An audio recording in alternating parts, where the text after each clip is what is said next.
If you haven't been to Mesker Park Zoo and Botanic Garden in a while, you're missing the dynamic Engelbrecht Family Carousel. Since opening last June, this endangered species-themed attraction is proving popular with the young and the young at heart. In fact, 1 in 3 zoo visitors takes a spin on this colorful attraction. There are 2 event rooms attached to the carousel, each with a capacity of 40, perfect for a birthday party or a corporate retreat.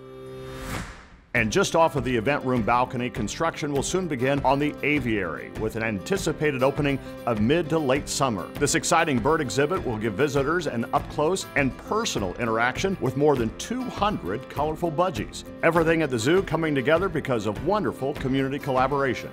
And in the design stages now, the penguins of Patagonia. This dramatic exhibit will be near the zoo entrance. This will be another partnership with the Zoological Society, with fundraising expected to begin once the design is complete, but we are accepting pledges and donations now. The reaction I got from potential funders for this project was always very positive. The zoo is near and dear to many people's hearts, and this truly has been a joint effort. The city has been really supportive. The nonprofit arm of the zoo, the Evansville Zoological Society, has worked very hard to raise funds with the support of the city. We have a very bright future for the zoo.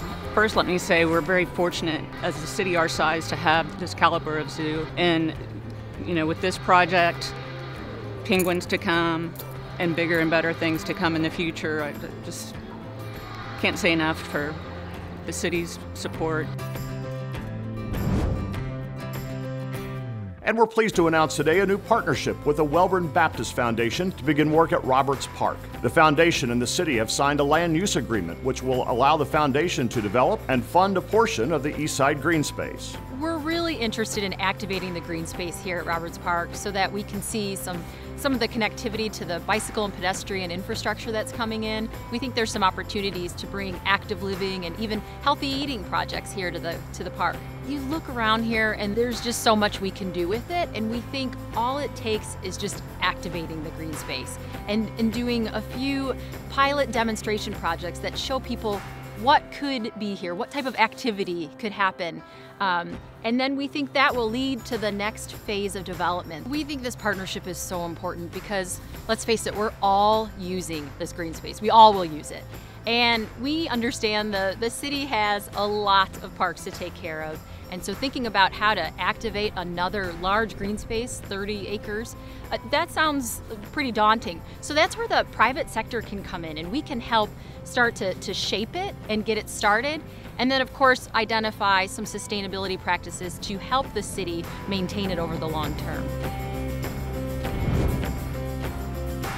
And speaking of connectivity, preliminary engineering and design work has begun to extend the MultiUse Track that begins in front of the Evansville Health Science Center all the way to Van Avenue, ending at the State Hospital grounds. This 3-mile track, which will be on the north side of Walnut Street, is being partially funded through regional cities. Design work is underway, followed by right-of-way acquisition. Construction on Phase 1 of the project from Highway 41 to Weinbach will begin in 2020, with the balance of the project to be complete in 2021. If you think kids don't play outside the way they used to, check out the new Playscape inside the Wesselman Nature Center. This 1.5-acre space will give kids a chance to leave their devices in the car and get down and dirty, just like we used to. Look for the Playscape to officially open by the end of May.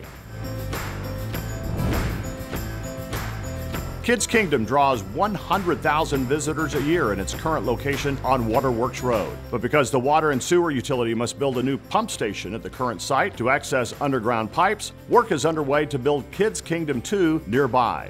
Following much public input, the final design for the park is complete and fundraising is well underway. The new playground will be constructed on this green space between the museum parking lot and the tennis courts. This new and improved and larger playground will have views of the river and will be accessible for children of all abilities. Ground will be broken next week for the restrooms and other necessary foundational elements, and then look for a community build week to be announced for September. The new playground will be open shortly thereafter before the current Kids Kingdom closes.